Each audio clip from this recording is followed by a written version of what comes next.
Assalamualaikum warahmatullahi wabarakatuh. Kembali lagi bersama saya Nohid di Review Ustadz. Dan di video kali ini saya tidak berangkat dari tokoh, melainkan dari tema. Tema yang akan saya usung di video ini adalah ngaji kitab dan ceramah panggung. Tapi saya masih tetap menggunakan tokoh. Saya memiliki beberapa tokoh idola yang masih saya kagumi hingga saat ini. Antara lain adalah Kiai Haji Abdurrahman Wahid atau Gus Dur dan Kiai Haji Maimun Zubair atau Mbah Mun. Rahimahumallahu wa nafa'ana bihima wa bi'ulumihima fid dharaini amin. Ngaji kitab dan ceramah panggung adalah dua metode dari sekian metode dalam berdakwah dan taklim. Sebenarnya dua-duanya sama-sama klasik, dua-duanya sama-sama kuno. Tapi kalau ditanya mana yang lebih kuno, mana yang lebih duluan, maka tentu saja jawabannya adalah ceramah. Karena sebelum usum tulisan, sebelum usum kitab, itu sudah usum ceramah. Para nabi itu dakwahnya rata-rata dengan ceramah. Sedikit sekali nabi yang dakwahnya menggunakan kitab. Hanya nabi-nabi tertentu yang mendapatkan mandat kitab suci. Jadi kayak Nabi Nuh, Nabi Soleh, Nabi Hud, Nabi Syuaib, itu disuruh baca kitab ya nggak bisa. Disuruh maknani pakai utawi iki-iku ya nggak bisa. Mengapa? Karena belum usum. Apalagi disuruh baca kitab Al-Guyonan. Nggak bisa. Mengapa? Karena belum usum. Kitab Al-Guyonan itu masih baru banget. Masih anget. Masih anget. Kitab Al-Guyonan, kumpulan humor seputar Al-Quran, adalah kompilasi komedi yang lahir dari berbagai representasi terhadap Al-Quran. Kitab Al-Guyonan bisa Anda dapatkan di Gramedia dan toko-toko buku kesayangan Anda. Di daerah-daerah yang tidak ada toko bukunya, bisa didapat melalui online shop. Tapi dalam konteks keindonesiaan, baca kitablah yang terkesan lebih klasik. Saya katakan terkesan karena sebenarnya enggak juga gitu. Tapi itulah yang kemudian mengakar di pemahaman masyarakat. Cuma sebenarnya enggak penting sih mana yang lebih klasik dan mana yang lebih baru. Nanti malah jadi kayak perdebatan mana yang lebih duluan, ayam atau telur, telur atau ayam, malah bulat. Yang pasti menjaga tradisi yang baik itu baik, tapi jangan sampai mengabaikan sesuatu yang baru yang bisa jadi lebih baik. Oke, kita ikuti saja asumsi masyarakat yang mengatakan bahwa ngaji kitab itulah yang lebih klasik. Ya sudah, tradisikan, lestarikan. Ceramah itu gaya modern, ambil. Lalu terapkan sesuai keadaan masing-masing. Jangan sampai terus, wah ini peninggalan luhur kita, harus kita lestarikan. Terus mengabaikan yang lain. Diundang kemana-mana bawa kitab. Kalau terkenal nggak masalah, kalau sudah punya nama nggak masalah, kalau sudah banyak idolanya, banyak jamaahnya nggak masalah. Ini terkenal enggak, ngomongnya juga belepotan, kitab yang dibaca juga kitab jenggotan. Akhirnya jamaah ngantuk, pulang-pulang nggak dapat apa-apa. Mending kalau dapat berkat, apalagi kalau berkatnya isinya kitab. Kitabnya kitab Al-Guyonan, wah mantap sekali. Ilmu ya dapat, lucu ya dapat. Baiklah, kita kembali ke pembahasan. Kiai Haji Maimun Zubair atau Mbah Mun adalah ulama yang kiai sekaligus penceramah. Beliau patut untuk dijadikan teladan. Mbah Mun itu kalau di pondok, ya ngaji kitab. Yang nggak bisa kitab, ya diajarkan bahasa Arab. Tapi kalau beliau diundang keluar, ceramah di atas panggung, tidak lantas beliau menjejalkan kertas-kertas kuning bertuliskan bahasa Arab tanpa harokat pada orang-orang yang nggak ngerti aksara Arab.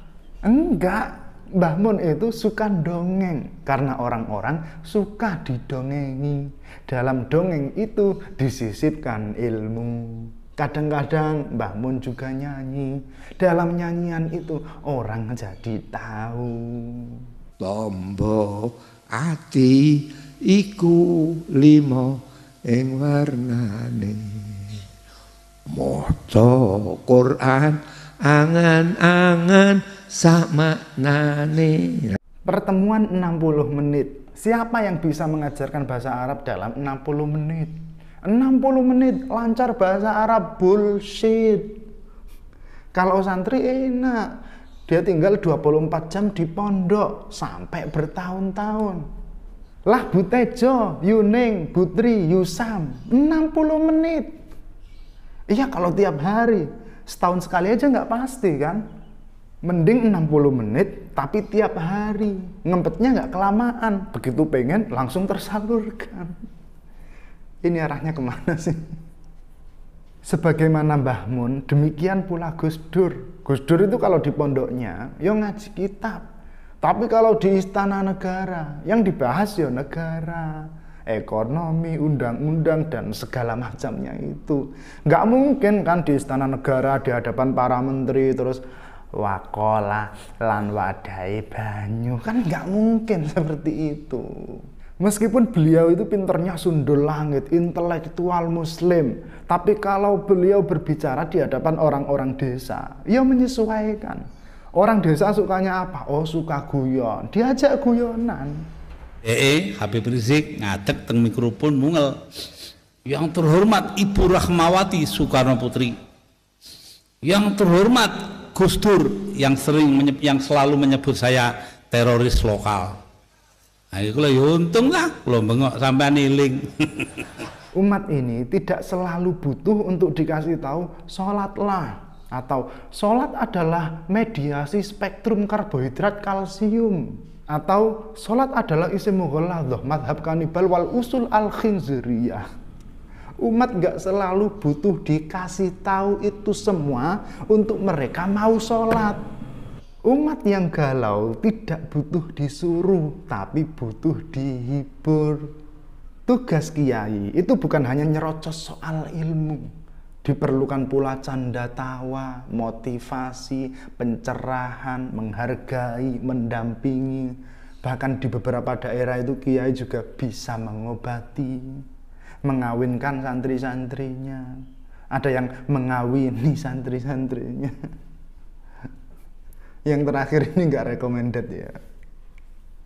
Tentu ini bukan berarti bahwa penceramah itu boleh dari kalangan yang tidak berilmu. Enggak. Qul hadhihi sabili ad'u ilallah ala basiratin ana wa manittaba'ani. Basirah itu artinya ilmu.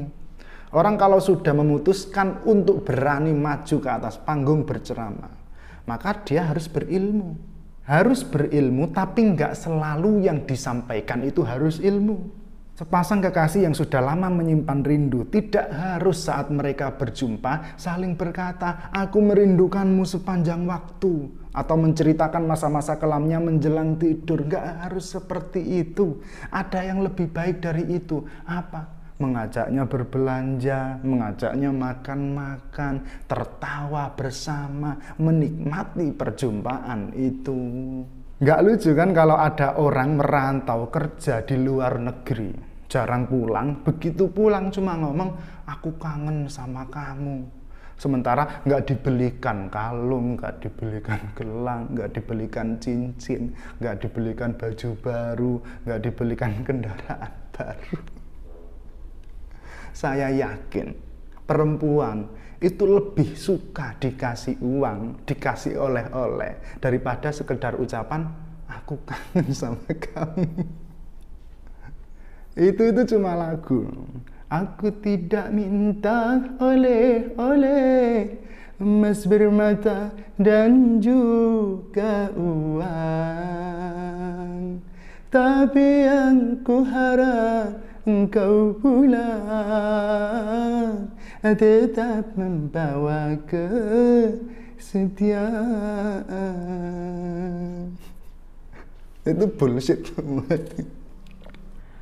Oke, dulu waktu saya masih mondok itu pernah ada acara ngundang kiai yang lucu dan bisa nyanyi. Ada yang protes, ngundang kiai kok cuma yang guyonan tok sama nyanyi, nggak ada ilmunya.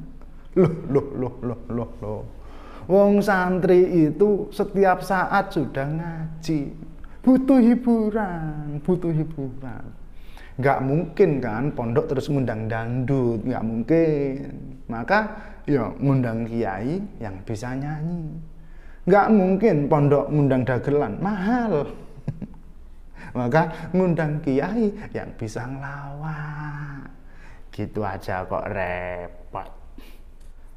Terakhir saya mau mengutip sebuah peribahasa. Sepandai-pandainya tupai melompat, dia tetap tupai. Enggak terus jadi kodok. Demikian, wassalamualaikum warahmatullahi wabarakatuh.